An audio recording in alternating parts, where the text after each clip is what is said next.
सो hello students, ਆਪਾਂ ਜਿਹੜਾ ਹੈਗਾ ਲੈਕਚਰ ਨੰਬਰ 7 ਤੇ ਆ ਗਏ। ਤੁਹਾਡੇ ਕੋਲ ਇਸ ਤੋਂ ਪਹਿਲਾਂ ਆਪਾਂ 6 ਲੈਕਚਰ ਕਰ ਚੁੱਕੇ ਹੈਗੇ ਆ ਤੁਹਾਡੇ ਕੋਲ, ਤੇ ਤੁਹਾਨੂੰ ਗਰੁੱਪ ਦਾ ਕਾਫੀ ਆਈਡੀਆ ਹੋ ਗਿਆ ਹੋਏਗਾ। ਠੀਕ ਹੈ, ਕਸਵਾਣ ਪੂਰਾ ਗਰੁੱਪ ਦੇ ਵਿੱਚ।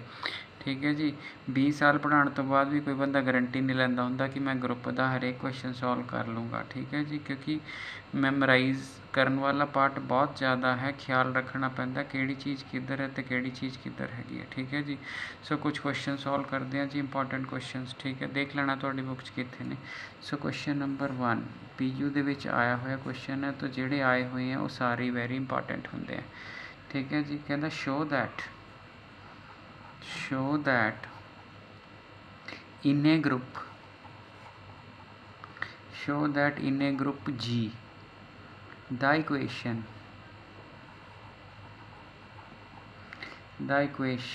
x square ax बराबर a inverse is solvable if and only if a is cube of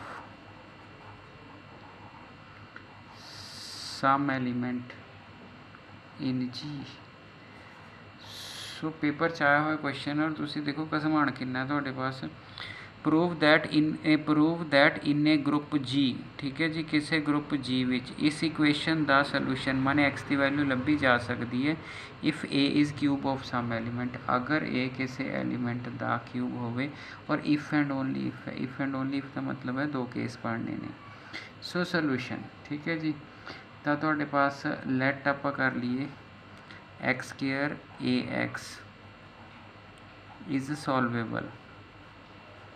मान लो सॉल्वेबल है, जे सॉल्वेबल है तो ए किसी एलीमेंट का क्यूब होएगा। जे सॉल्वेबल है असी शो की करना है, रिक्वायर्ड टू प्रूव की करना है। RTP का मतलब होंगे रिक्वायर्ड टू प्रूव करना है बई ए हैगा a is equal to cube of some element of जिहड़ा ग्रुप, मतलब पूरे एलीमेंट दा क्यूब आ जिहड़ा एलीमेंट हैगा ए बिलोंग टू जी है। मतलब ए बराबर है किसी जी दे एलीमेंट दा क्यूब है, ये आपां बनाना है और वो जी का कोई भी एलीमेंट हो सकता है तुहाडे कोल। ठीक है जी, सो ठीक हो गया जी तुहाडे पास। ठीक है, हुण आपां ने कहा कि ए लेट दिस इज़ सॉल्वेबल, तो let x is equal to r is solution. जे सॉल्वेबल है तो सोल्यूशन ले लिए आपां तुहाडे पास। ठीक है जी, तो r is the solution, therefore ये उन्होंने सैटिस्फाई करूँगा ए r is equal to A inverse. हुण असी करना की है, साडी जिहड़ी टेंडेंसी है वो ये है कि ए नूं किसी एलीमेंट के क्यूब विच एक्सप्रैस कर लीए। सो इनू मैं आर लिख ला तो कोई हर्ज है नहीं गा तुहाडे कोल। ठीक है जी, जे मैं आर इनवर्स ना प्री तो मल्टीप्लाई करदा, प्री मल्टीप्लाई सो ज़्यादा ही आर है तो 4 तो पहले ही सी, आर इनवर्स ये अगे लिखना प्री मल्टीप्लाई बाय आर, इत्थों ना ई बन जूगा आर इनवर्स ए इनवर्स हो गया।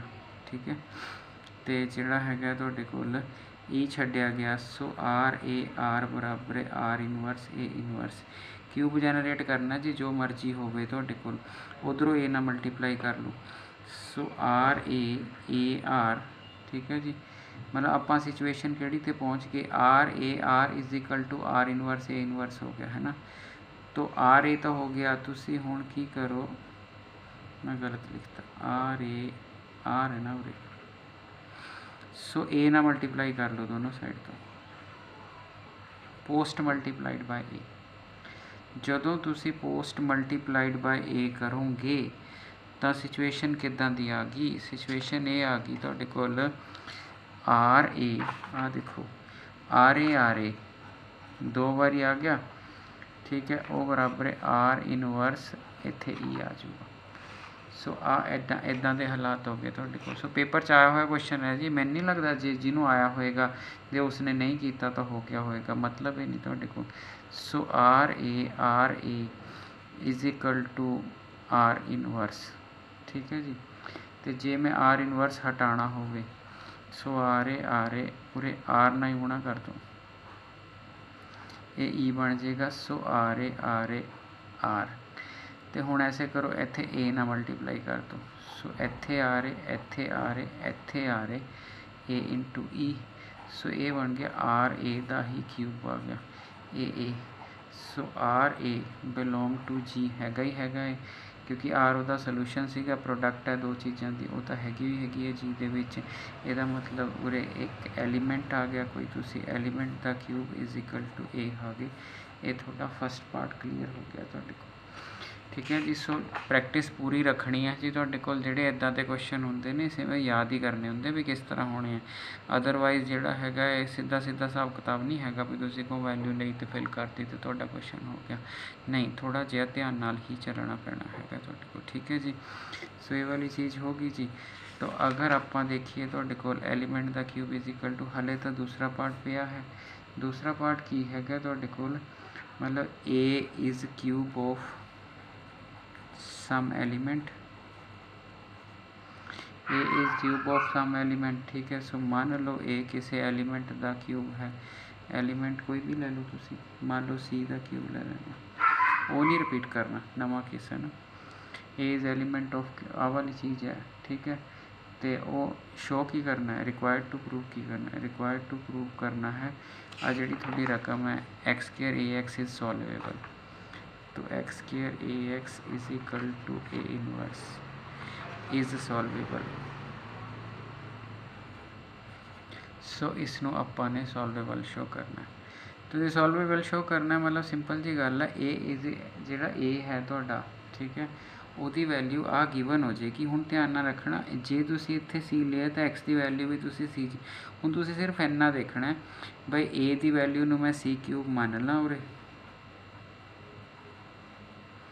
हुण तुसी सी एक्स की किहड़ी वैल्यू सलैक्ट करोगे जिहदे विच ए इनवर्स है जिहड़ा तुहाडे कोल ओ आंसर, जिस विच तुसी सिंपल है a is cube of some element है, सॉल्वेबल है। सॉल्वेबल का मतलब है कि तुसी इहदा सोल्यूशन लभना है, गल खत्म है तुहाडे कोल, ठीक है जी। सो सोल्यूशन लभना है तुहाडे कोल, तां किहड़ी वैल्यू इसनूं सैटिस्फाई करती है देख लीए जी। अगर एक्स की वैल्यू तुसी लैंदे हो -4 तक, हाँ मतलब जे आप आ ले लीए ना, तुसी देखो अगर एक्स की वैल्यू तुसी -2 सी की वैल्यू -2 लैना, ठीक है। हुण तुसी देखो कि ये वैल्यू मेरे क्वेश्चन नूं सैटिस्फाई करती हैगी है। क्वेश्चन मेरा आ है एक्स स्क्वेयर ए एक्स, ठीक है जी। इत्थे बन जाऊगा C4, क्योंकि आ वैल्यू इत्थे ली, इत्थे बन गया ए, इत्थे बन गया C-2, ठीक है जी। ये हालात बन के तुहाडे कोल, हाँ जी ध्यान नाल देखो जी, ईवन ए की वैल्यू भी मैं फिल करनी है सी क्यूब, ये बन गया C4 माइनस था, ए की वैल्यू सी क्यूब माइनस, तो अल्टीमेटली ये बन गया सी की पावर -2, ठीक है जी। सी की पावर -2 बने कि 3 बने, -3 बने। हुण ये देखना है कि ये ट्रू होया कि नहीं होया। उत्थे सीगा आह जे left hand side is equal to right hand side होगी तो ट्रू होगा। तो जे ए बराबर है सी क्यूब है तो ए इनवर्स बराबर है सी क्यूब दा इनवर्स होएगा। इसका मतलब आ वाली वैल्यू आही है। सो इस इक्वेशन सारी वैल्यूज़ भरे तो दूजी से मतलब लैफ्ट हैंड साइड तुसी पकड़ी सी, राइट हैंड साइड ते तुसी पहुँच गए। इसका मतलब तुहाडा क्वेश्चन ट्रू हो गया, तो ये सॉल्वेबल भी होगी। सो क्वेश्चन बड़ा ठीक ठाक है तुहाडे कोल, ठीक है जी। पहला आया होया है, इस करके तुसी प्रूव करना। ये तो भी खतरनाक मिलणगे, इस चीज़ की मैं गारंटी लेना वा, ठीक है।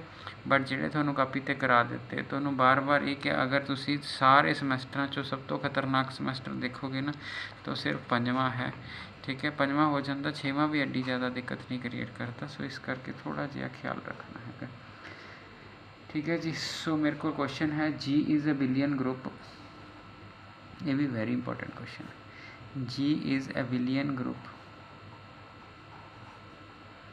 G is abelian group with N element, एक भी एलिमेंट ज़्यादा नहीं होना चाहिए, विद एन एलिमेंट्स, ठीक है जी। एन एलिमेंट्स भी उन्हें दिते हुए G1 G2 up to GN। ये ना बहुत वधिया चीज़ सिखाऊगा तो शो दैट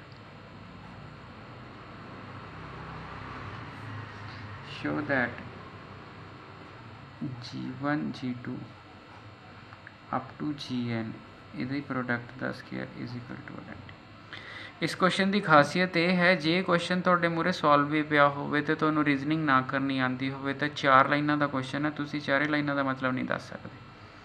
ਸੋ ਦੁਬਾਰਾ ਕਹਿ ਰਹੇ, ਇਸ ਕੁਐਸਚਨ ਦੀ ਖਾਸੀਅਤ ਹੈ ਕਿ ਜੇ ਤੁਹਾਨੂੰ ਇਹ ਸੋਲਵ ਵੀ ਪਿਆ ਹੋਵੇ ਨਾ, ਤੁਸੀਂ ਕਹਿ ਲਓ ਵੀ ਮੇਰੇ ਮੂਹਰੇ ਸੋਲੂਸ਼ਨ ਪਿਆ, ਮੈਂ ਸੋਲੂਸ਼ਨ 'ਚੋਂ ਵੀ ਦੇਖ ਲਾਂ ਤਾਂ ਵੀ ਨਾ ਪਤਾ ਲੱਗੇ ਕਿ ਕੀ ਕੀਤਾ ਹੋਇਆ। ਲਓ ਜੀ, ਹੁਣ ਆਪਾਂ ਦੇਖੀਏ ਤੁਹਾਡੇ ਕੋਲ G is abelian group with n elements। ਧਿਆਨ ਨਾਲ ਦੇਖੋ ਜੀ, ਜਿਹੜਾ ਇਹਦਾ ਸੋਲੂਸ਼ਨ ਹੈ, ਕਿਉਂਕਿ ਥਿਓਰਮ ਤਾਂ ਇਹ ਹੈ ਨਹੀਂ, G1 G2 up to Gn belongs to G capital G। ਇਹ ਸਾਰੇ n ਐਲੀਮੈਂਟਸ ਨੇ। ਹੁਣ ਤੁਸੀਂ ਦੇਖੋ ਕਿ G ਬਿਲੋਂਗ ਟੂ G1 ਹੈ, ਦੇਅਰਫੋਰ G1 ਇਨਵਰਸ ਐਗਜ਼ਿਸਟ, ਹੈ ਨਾ। ਹੁਣ G1 ਦਾ ਇਨਵਰਸ ਐਗਜ਼ਿਸਟ ਕਰੇਗਾ। ਹੁਣ ਬੜਾ ਧਿਆਨ ਨਾਲ ਲੌਜਿਕ ਲਗਾਉਣਾ ਤੁਹਾਡੇ ਪਾਸ, ਮਤਲਬ ਮੈਨੂੰ ਕੋਈ ਕੁਐਸਚਨ ਬਹੁਤ ਅੱਛਾ ਕੁਐਸਚਨ ਲੱਗਦਾ ਇਹ, ਕਿਉਂਕਿ ਐਬਸਟਰੈਕਟ ਅਲਜਬਰੇ ਦੀ ਜਿਹੜੀ ਐਬਸਟਰੈਕਟਨੈਸ ਹੈ ਉਹ ਇਸ ਕੁਐਸਚਨ 'ਚ ਸਾਫ਼ ਝਲਕਦੀ ਹੈ। ਹੁਣ ਦੇਖੋ, ਇਹ 'ਚ ਗਿਣੇ ਹੋਏ n ਐਲੀਮੈਂਟ ਨੇ, ਗਿਣੇ ਹੋਏ, ਇੱਕ ਵੀ ਐਲੀਮੈਂਟ ਵੱਧ ਨਹੀਂ ਲੈ ਸਕਦੇ, ਇੱਕ ਵੀ ਐਲੀਮੈਂਟ ਘੱਟ ਨਹੀਂ ਲੈ ਸਕਦੇ। ਉਰੇ ਤੁਸੀਂ ਕਹਿੰਦੇ ਹੋ G ਇਨਵਰਸ ਐਗਜ਼ਿਸਟ, ਇਹਦਾ ਮਤਲਬ G ਇਨਵਰਸ ਇਹਨਾਂ ਵਿੱਚੋਂ ਕਿਸੇ ਦੀ ਵੈਲਿਊ ਹੀ ਹੋਏਗੀ। ਦੇਅਰਫੋਰ G ਉਹਨਾਂ 'ਚੋਂ ਇੱਕ ਵੀ ਐਲੀਮੈਂਟ ਜ਼ਿਆਦਾ ਨਹੀਂ ਹੈ। ਤੁਸੀਂ ਐਂ ਤਾਂ ਕਹਿ ਨਹੀਂ ਸਕਦੇ G ਇਨਵਰਸ ਨਵਾਂ ਜੀ ਆ n ਹੋ ਗਿਆ, ਲੈ ਵੀ n+1 ਤੇ G ਇਨਵਰਸ ਆ ਗਿਆ ਨਾ, G ਇਨਵਰਸ ਐਗਜ਼ਿਸਟ ਕਰਦਾ, ਇਹ ਤਾਂ ਇਹ ਹੈ ਨਹੀਂ। ਇਹਦਾ ਮਤਲਬ ਇਹਨਾਂ ਵਿੱਚੋਂ ਇਹਦਾ ਕੋਈ ਇਨਵਰਸ, ਇਹਦਾ ਮਤਲਬ G1 ਇਨਵਰਸ ਹੈ ਜਿਹੜਾ, ਉਹ ਕਿਸੇ GI ਦੇ ਬਰਾਬਰ ਹੋਏਗਾ। I ਲਾਈਜ਼ ਬਿਟਵੀਨ 1 ਛੋੜ ਲਓ ਤੁਹਾਡੇ ਪਾਸ ਜਿਹੜਾ ਹੈਗਾ ਤੁਹਾਡੇ ਕੋਲ, ਕਿਉਂਕਿ ਸੈਲਫ ਇਨਵਰਸ ਵੀ ਚਲੋ ਹੋ ਸਕਦਾ, ਆਇਡੈਂਟੀ ਹੈਗੀ, I lies between 1 to n। ठीक है, तो पहले पूरे सेल्फ इन्वर्स भी हो सकता था, या G1 दा इन्वर्स कोई भी एलिमेंट हो सकता है, G1 भी हो सकता है, G2 भी हो सकता है, G3 भी हो सकता है। ठीक है जी, तो ये सारे एलिमेंट्स जोड़े है तुहाडे कोल ये हो सकते हैं तुहाडे कोल। ठीक हो गया जी। तो जदों आ वाली चीज़ होगी तुहाडे कोल, ठीक है, तो उस तो बाद आपां ने की करना है तुहाडे कोल। ठीक है जी। हुण इसे तरह जिहड़ा कोई G2 इनवर्स होएगा वो भी तां GI ही होएगा ना, पर मैनू पता नहीं GJ कह लो I की थां ते तां J lies between 1 to n होऊगा। ਇਹਦਾ मतलब तुहाडे इनवर्स तुहाडे विच रले मिले पे ने, आपां नूं नहीं पता भी किहदा इनवर्स किहदे नाल एडजस्ट हुंदा हैगा तुहाडे कोल। ठीक है, तो यदा मतलब जे मैं उरे G1 into G2 into G3 up to Gn लवां, मैनू नहीं पता G1 का इनवर्स कौन है, पर वो होऊगा तो प्रोडक्ट दे विच है ना।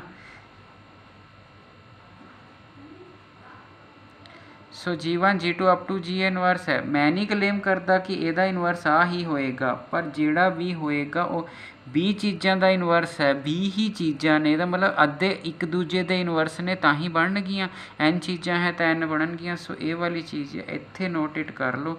ਜਿਸ ਬੰਦੇ ਨੂੰ ਇਹ ਸਮਝ ਆ ਗਿਆ, ਇਹਦਾ ਮਤਲਬ ਪੂਰਾ ਕੁਐਸਚਨ ਸਮਝ ਗਿਆ ਤੁਹਾਡੇ ਕੋਲ।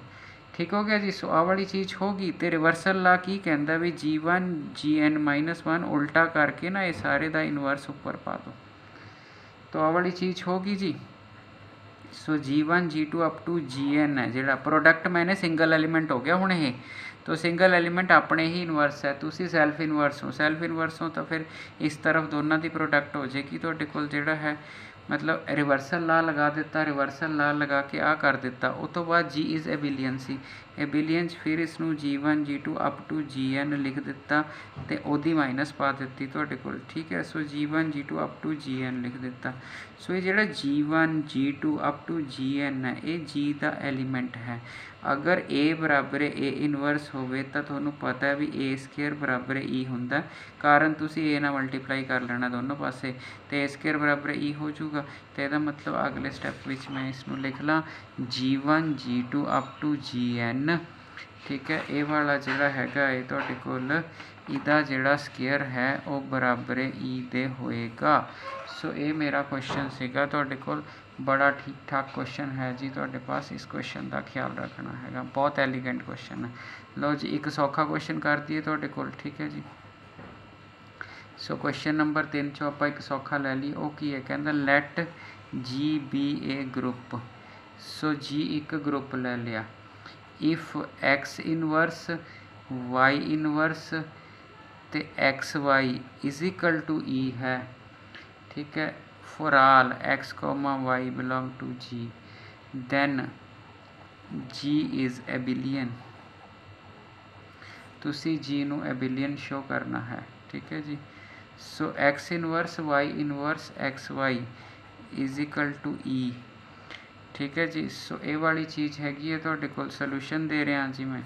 एक्स इनवर्स वाई इनवर्स ई क्वेश्चन दिता एबिलियन शो करना। एबिलियन शो करन का मतलब की है, अगर मैं एक्स वाई नू वाई एक्स शो करदा तो एबिलियन शो हो जाएगा। इन्नी की गल है, एक्स वाई है वाई एक्स हटाना, लो तुसीं ऐ करो प्री नाल एक्स तो pre multiply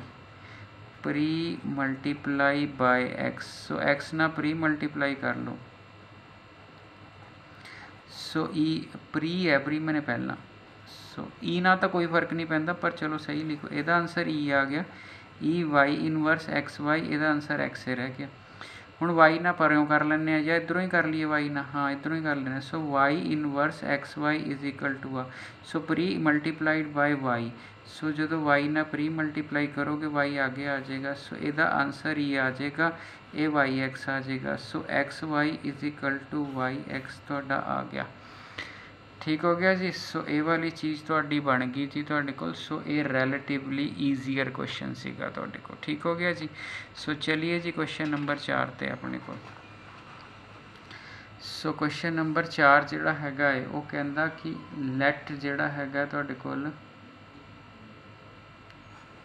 late A B belong to G and A B commute,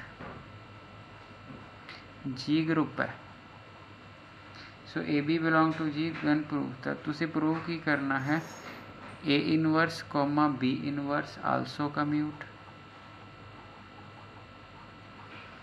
दूसरा तुसी प्रूव करना है, A and B inverse also commute. तीसरा तुसी प्रूव करना है, A inverse B and B also commute. So ये चीज़ां तुसी प्रूव करनियां ने। सो सोल्यूशन देखिए जी आपां, let A and B commute. So A B is equal to B A given है, required to prove.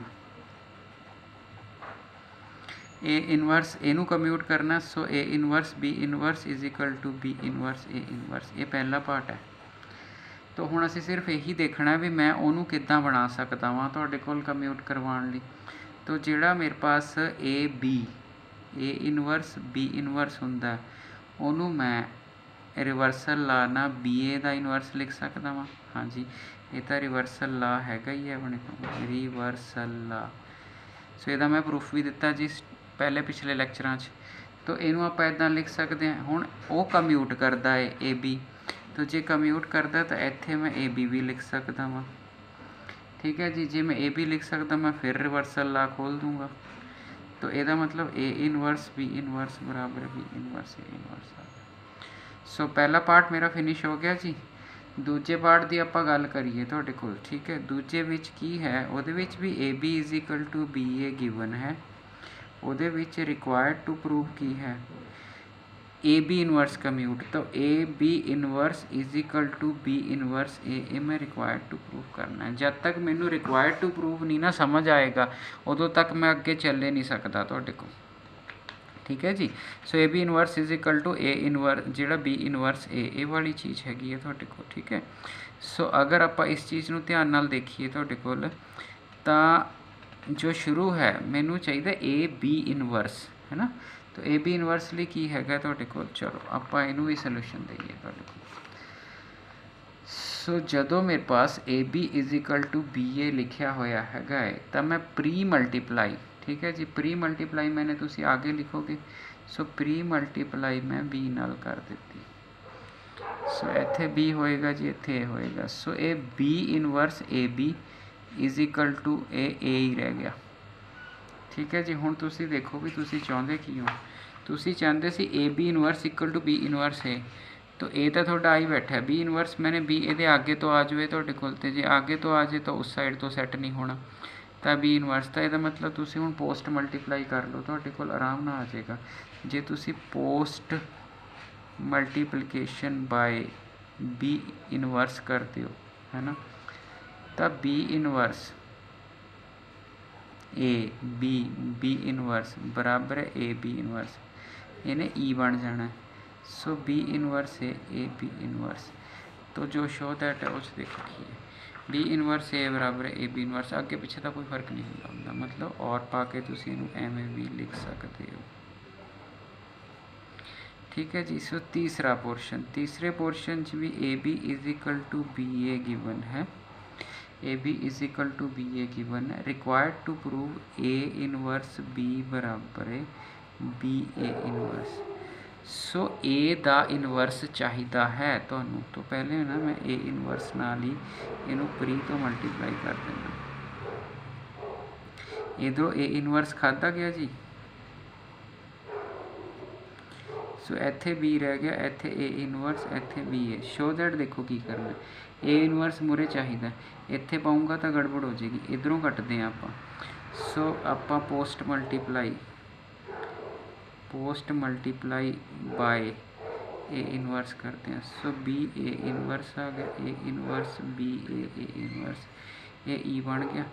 So A inverse B बराबर है B A inverse, A inverse देखो बन गया, इधर लिखा गया ए इनवर्स बी बराबर है बी ए, मतलब और पा के तुसीं इहनूं लिख सकते हो, इनू उधर उन्होंने उधर, ये तो कोई दिक्कत वाली गल नहीं। ठीक है जी। सो इन्ना कर लो जी, तुहानूं काफ़ी आइडिया हो जाएगा। Thank you.